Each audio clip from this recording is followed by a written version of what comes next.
The Bengal files এই মুভিটা trailers launch করতে এসেছিল 16ই আগস্ট বিবেক অগ্নিহোত্রী।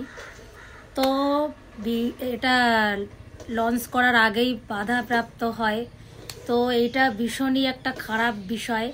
কথাটা হচ্ছে এই টাইপের বই যেমন কেরালা স্টোরি, কাশ্মীর ফাইল, মানে কোনো কিছু সত্য দেখাতে গিয়ে পরিচালকদের এরকম বাধার সম্মুখীন হতে হচ্ছে, এটা লজ্জাজনক। এর প্রতিবাদ হওয়া দরকার। সত্যিটা কেন জানবে না সবাই? তো আমার কথা হচ্ছে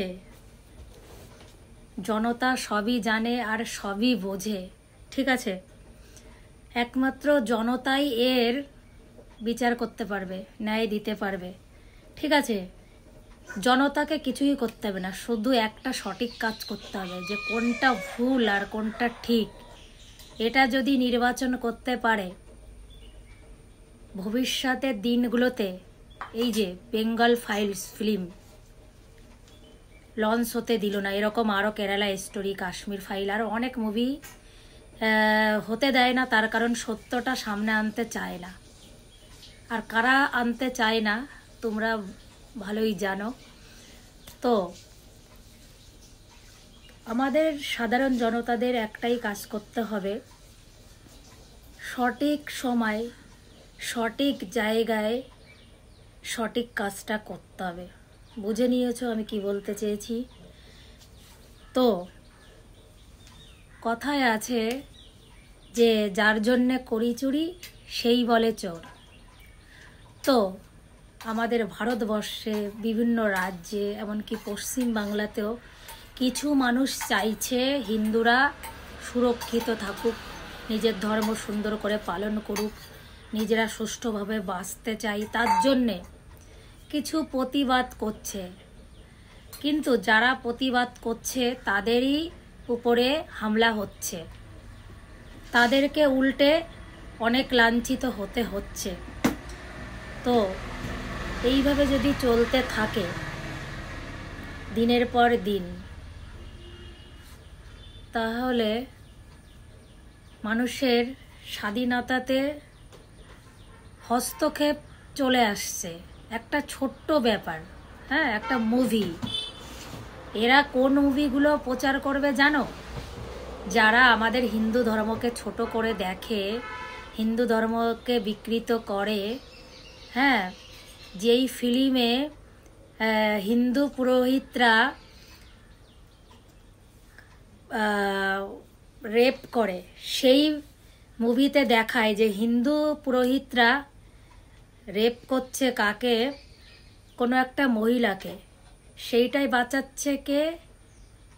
মুসলিম কেউ একজন। তো এই সব মুভি এরা প্রমোট করবে, কিন্তু হিন্দুদের কতটা অত্যাচারিত হতে হয়েছে, কে বাঁচালো, হিন্দুদেরকে কিভাবে বাঁচাতে হবে, কিভাবে অত্যাচারিত হয়েছে, কিভাবে প্রতিবাদ গড়ে তুলতে হবে, সেই সব ভিডিও মুভি এরা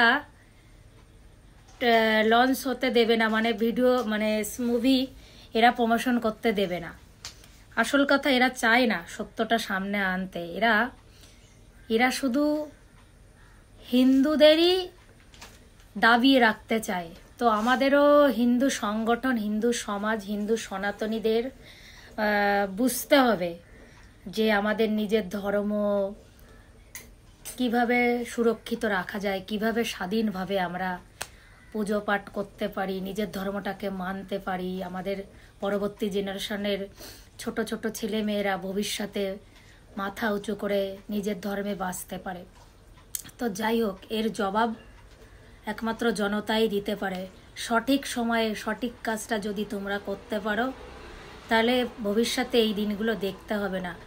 এরা মানে সত্যর মুখোমুখি হতে ভয় পায়।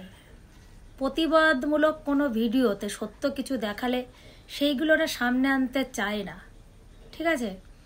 তো এদের নিজের স্বার্থ জড়ানো আছে, কিন্তু সাধারণ মানুষ, তোমাদের আর কি নিজের স্বার্থ? তোমরাই একমাত্র পারো এর বিরুদ্ধে প্রতিবাদ করতে। প্রতিবাদ করো, ঠিক আছে? নিজেরা অন্তত প্রতিবাদ তো করতে পারো। তো তোমরা যদি প্রতিবাদ করো, ভবিষ্যৎ প্রজন্মের হিন্দু সনাতনীরা খুব সুন্দরভাবে নিজের ধর্মটাকে পালন করে বাঁচতে পারবে। অনেক কথাই বলার ছিল, কিন্তু আমি সংক্ষেপেই বললাম। তো যারা ভিডিওটা দেখবে একটুখানি দেখে তোমাদের মতামত জানাবে।